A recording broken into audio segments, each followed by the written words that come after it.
आज मैं बहुत ही इम्पोर्टेंट सिम्बल्स के बारे में बताने जा रहा हूँ, जिसका यूज़ मैथमेटिक्स में बार-बार होता है और इसका मतलब अच्छे से मुझे समझ में नहीं आता ये सिंबल कहना क्या चाह रहा है। एक-एक करके मैं जितने भी 8-10 इम्पोर्टेंट सिंबल है उसको बताऊँगा और उसका यूज़ कैसे होता है उसको भी बताऊँगा। सबसे पहले मैं डिस्कस करने जा रहा हूँ द सिंबल एप्सिलॉन। फिजिक्स में भी आप लोग इसको पढ़ते होंगे। मैथमेटिक्स में इसका क्या यूज़ है, सबसे पहले इसको देखेंगे। इस एप्सिलॉन जो सिंबल होता है इसका मतलब क्या होता है?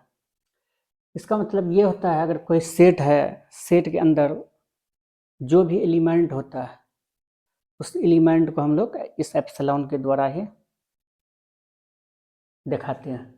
जैसे लिखा हुआ है कि मान लेते हैं कोई भी सेट, उसके अंदर कोई एलिमेंट x, अगर x जो a का एलिमेंट होगा तो उसको हम लोग लिखेंगे x एप्सिलॉन a। लेकिन मैथमेटिक्स इसको बोला जाता है, ये एप्सिलॉन के लिए क्या बोला जाता है, बिलोंग्स टू। इस एप्सिलॉन के लिए क्या बोला जाता है, बिलोंग्स टू। अगर कोई भी एलिमेंट किसी सेट का एलिमेंट है उसको क्या बोलेंगे, उस एलिमेंट बिलोंग्स टू ए। जैसे कि मान लेते एक्स जो है कि कोई एलिमेंट है, वो किसका एलिमेंट, सेट ए का, तो हम लोग क्या बोलेंगे, एक्स बिलोंग्स टू ए। इसी तरह से अगर कोई भी एलिमेंट है जो एक का एलिमेंट नहीं हो तो उसको हम लोग क्या बोल सकते हैं या लिख सकते हैं, X does not belongs to A. मैं लिख दिया हूँ कि अगर इस सिंबल का मतलब क्या होता है, X does not belongs to A. इसको हम लोग एग्जाम्पल से समझ रहे हैं, ठीक है। जैसे इफ ए इज इक्वल क्या दिया हुआ, मान लेते हैं कि ए कोई सेट है जिसका एलिमेंट क्या ले रहे हैं हम लोग, -1 3 5 पाई।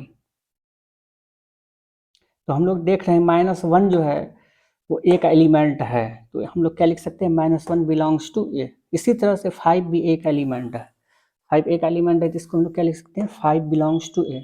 लेकिन मुझे कहीं भी 4 जो है ए के अंदर नज़र नहीं आ रहा, तो हम इसको लिख सकते हैं 4 डज नॉट बिलोंग्स टू ए, क्योंकि 4 जो है ए का एलिमेंट नहीं है। अब हम लोग दूसरा बहुत ही इंपॉर्टेंट सिंबल इम्प्लाइज के बारे में पढ़ेंगे। अगर कहीं भी लिखा हुआ हो ए इम्प्लाइज बी, कहीं भी क्या लिखा हो, ए इम्प्लाइज बी, इसका मतलब क्या होता है, इस सिंबल का मतलब ये होता है कि ए अगर ट्रू है तो बी भी ट्रू होगा। इसको हम लोग क्या पढ़ेंगे, इस सिंबल का मतलब क्या होता है, ए इम्प्लाइज बी। इसका मतलब ये होता है अगर ए ट्रू है बी भी ट्रू होगा। इसको हम लोग पढ़ते हैं ए इम्प्लाइज बी। जैसे एग्जाम्पल से देख रहे हैं, मतलब इस साइड वाला अगर सही है तो इसके, अगर इस सिंबल के लेफ्ट साइड वाला सही है तो इसके राइट साइड वाला भी सही होगा। इसका मतलब यही है।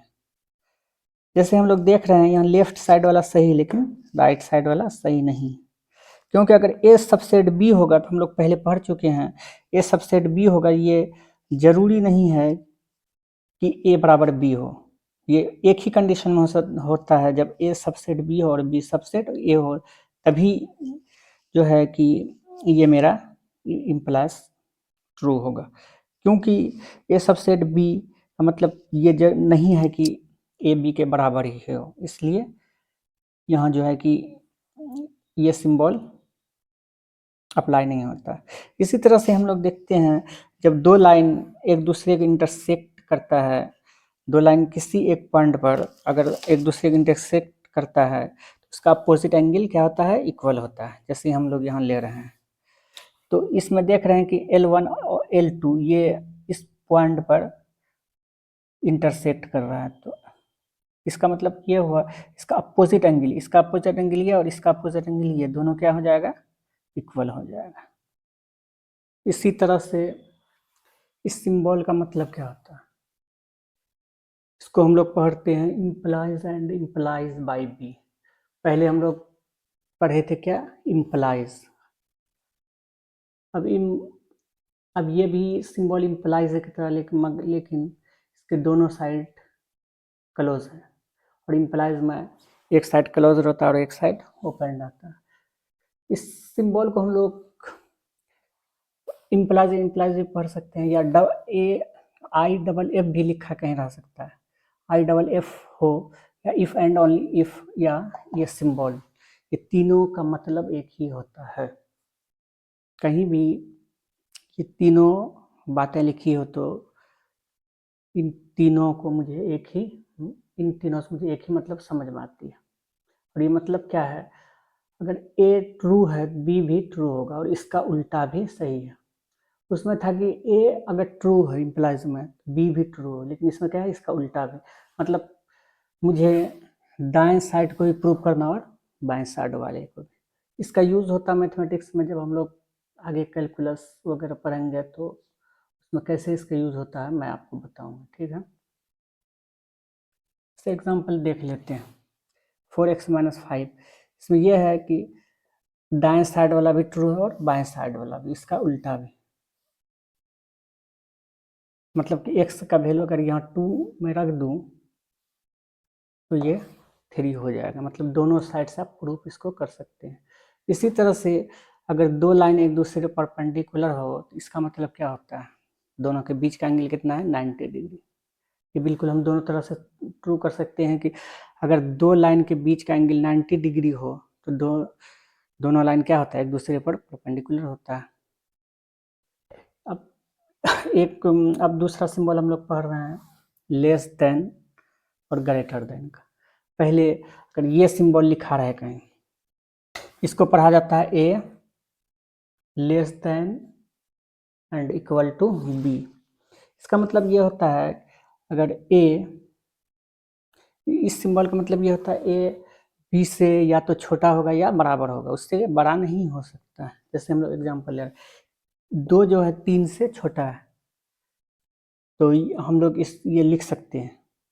इसी तरह से 5 जो होता है 5 से छोटा नहीं है, लेकिन क्योंकि इक्वल का भी साइन बराबर है ये।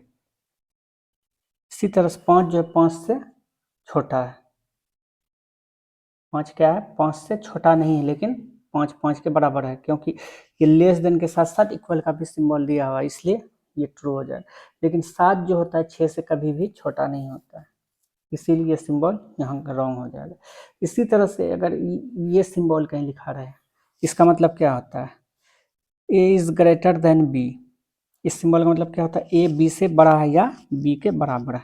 जैसे हम लोग एग्जांपल ले रहे हैं, 7 जो है, जैसे इसका इस सिंबल को हम लोग क्या पढ़ेंगे, 7 इज ग्रेटर देन इक्वल 5। 7 जो है 5 से बड़ा नहीं है, 7 क्या है, 5 से बड़ा है। यहाँ जो है 7 5 से बड़ा है, इक्वल नहीं लेकिन बड़ा है। लेकिन यहाँ जो -3 जो है, -3 के कभी बड़ा नहीं होगा लेकिन बराबर होगा, इसलिए सिंबल यहाँ भी ट्रू होगा। यहाँ जो हम लोग ले रहे हैं -2, 2 से बड़ा, ये कभी भी -2 2 से बड़ा नहीं, बल्कि -2 2 से छोटा होता है, इसलिए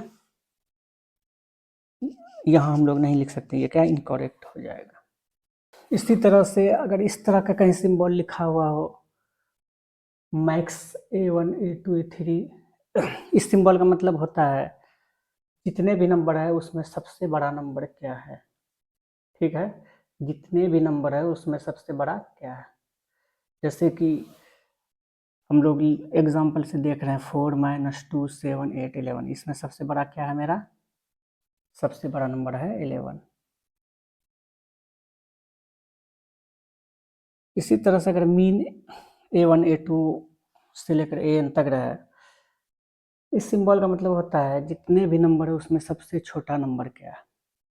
जैसे हम लोग एग्जाम्पल ले रहे हैं, लिए हैं 3 5 2 1 और 7, देख रहे हैं इसमें सबसे छोटा नंबर क्या है, मतलब सबसे मिनिमम नंबर, सबसे छोटा, सबसे सबसे सबसे लिस्ट नंबर, मतलब सबसे छोटा नंबर क्या है, 1। अगर इस सिंबल का ये जो होता है अप्रोक्स का सिंबल है, ठीक है। इस सिंबल का मतलब क्या होता है, कहीं भी अगर इस तरह का सिंबल लिखा रहे, सिंबल का मतलब होता है अप्रोक्स। ये जो है अप्रोक्स का सिंबल है। इस सिंबल का मतलब क्या हुआ, जैसे कि हम लोग दो नंबर के बीच कंपेयर करेंगे, जैसे कि मान लेते हैं एक नंबर ए है, दूसरा नंबर क्या मान लेते हैं बी है, ठीक है। इस सिंबल का मतलब होता है ए का जो है कि अप्रॉक्स वैल्यू बी होगा, एग्जैक्ट नहीं। ए जो है बी के बिल्कुल ही बराबर नहीं होगा, बल्कि कुछ न कुछ, या तो ए का वैल्यू बी से या तो कुछ छोटा होगा या थोड़ा सा बड़ा या थोड़ा सा छोटा। जैसे पाई का वैल्यू हम लोग लेते हैं, ये जो पाई का एग्जैक्ट मान जो है 22/7 या 3.14 नहीं होता, बल्कि ये पाई का अप्रोक्स वैल्यू होता है, ठीक है। इस बात को हमको ध्यान रखना है। एग्जाम्पल से हम लोग देखते हैं। जैसे फैक्टोरियल 5 है, फैक्टोरियल 5 का मतलब होता है 1 से लेकर 5 तक का गुना। मतलब 1 से लेकर 5 तक जितने भी नंबर होगा सब आपस में क्या होगा, एक दूसरे से मल्टीप्लाई होगा। हम 5 को लिख सकते हैं 1 2 3, 1 into 2 into 3 into 4 into 5 into 1 into 2 into 3 into 4 into 5 equal to 120 होता है। इसी तरह से अगर 4 का फैक्टर निकालेंगे क्या हो जाएगा, 1 इंटू 2 इंटू 3 इंटू 4। तो 1 को किस से मल्टीप्लाई करेंगे तो उस नंबर के ही बराबर होगा। जैसे 1 को 2 से करेंगे 2, 2 तिहाई 6, 6 चुका 24, 24 हो जाएगा। फैक्टोरियल 1 का वैल्यू 1 हो जाता है। क्योंकि हम लोग बोले थे एन जो होता है, एन को होल नंबर होना चाहिए, एन कभी भी निगेटिव या फ्रैक्शन में नहीं होगा। तो अगर कहीं भी लिखा रहे फैक्टोरियल में 0 लिखा रहे तो इसका मतलब होता है उसका वैल्यू जो होगा 1, हम लोग 1 लेते हैं। फैक्टोरियल के अंदर 1 रहे या 0 रहे तो उसका वैल्यू 1 ही होगा। अगर निगेटिव रहेगा या फ्रैक्शन में रहेगा तो उसका वैल्यू जो होता है अनडिफाइंड होता है, मतलब कि उसका वैल्यू हम लोग नहीं निकाल सकते। नोट में कुछ चीज़ें जैसे कि प्रॉब्लम सॉल्व करते हुए हम लोगों को बहुत ही इम्पोर्टेंट है। जैसे फैक्टोरियल एन है तो हम लोग फैक्टोरियल एन को लिख सकते हैं N into factorial N minus 1। अगर इसी को एक्सटेंड करेंगे तो क्या हो जाएगा, एन इंटू एन माइनस 1, मतलब कि हर एक नंबर में पिछले नंबर से एक नंबर घटता चले जाएगा, ठीक है। जैसे इसका हम लोग एग्जांपल, जैसे 20 है, 20 को हम लोग से लिख सकते हैं 20 इंटू फैक्टोरियल 19। इसी तरह से इसको हम लोग और एक्सटेंड कर सकते हैं फैक्टोरियल 20 इंटू 19 इंटू फैक्टोरियल 18। फिर और भी हम लोग इसको आगे बढ़ा सकते हैं 20 इंटू 19 इंटू 18 इंटू फैक्टोरियल 17।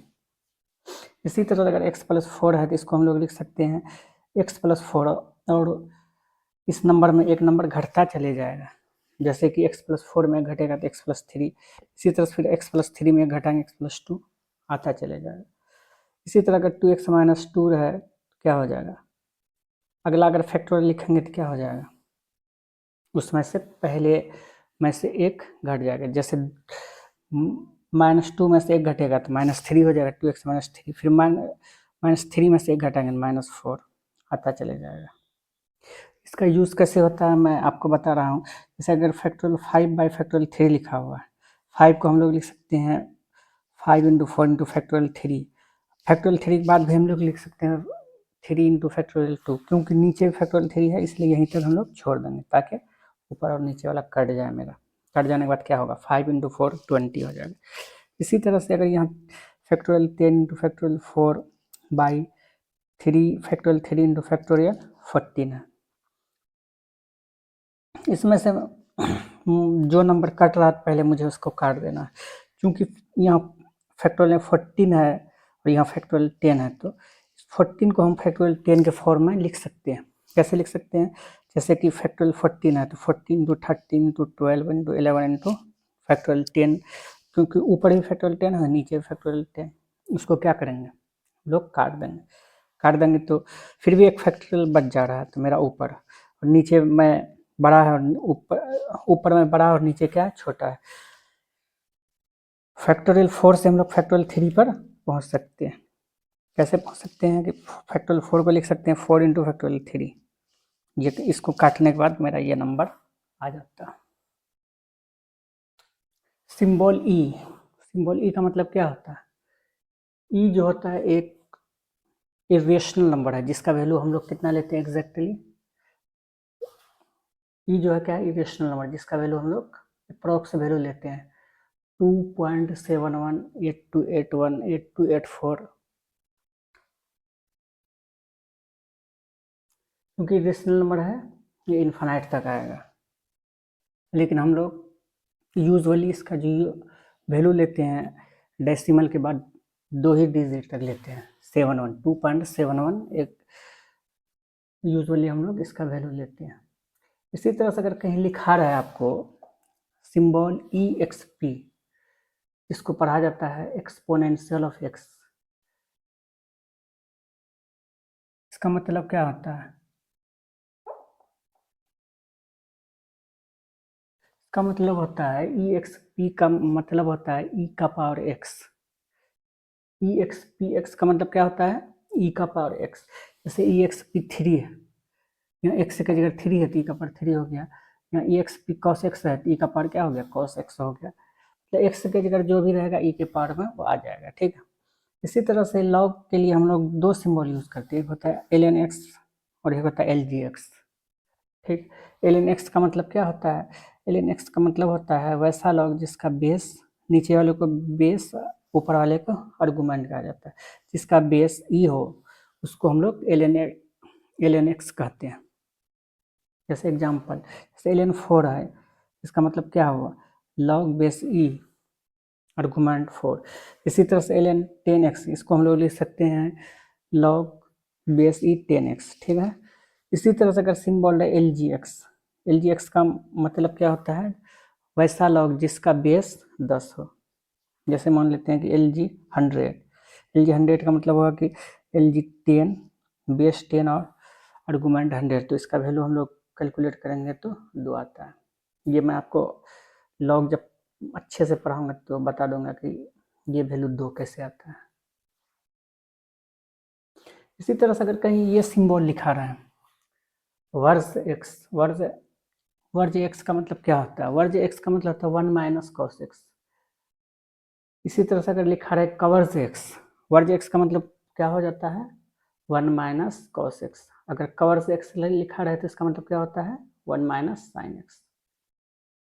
जैसे कि हम लोग एग्जांपल ले रहे हैं वर्ज, हम एक्स के जगह हम लोग मान लेते हैं 60 डिग्री है तो क्या हो जाएगा? 1 minus cos 60 degree. Cos 60 degree की वैल्यू हम लोग कितना लेते हैं? 1/2। इसी तरह से साइन 30 डिग्री की वैल्यू 1/2 होता है। दोनों में कैलकुलेट करने के बाद 1/2 ही आता है।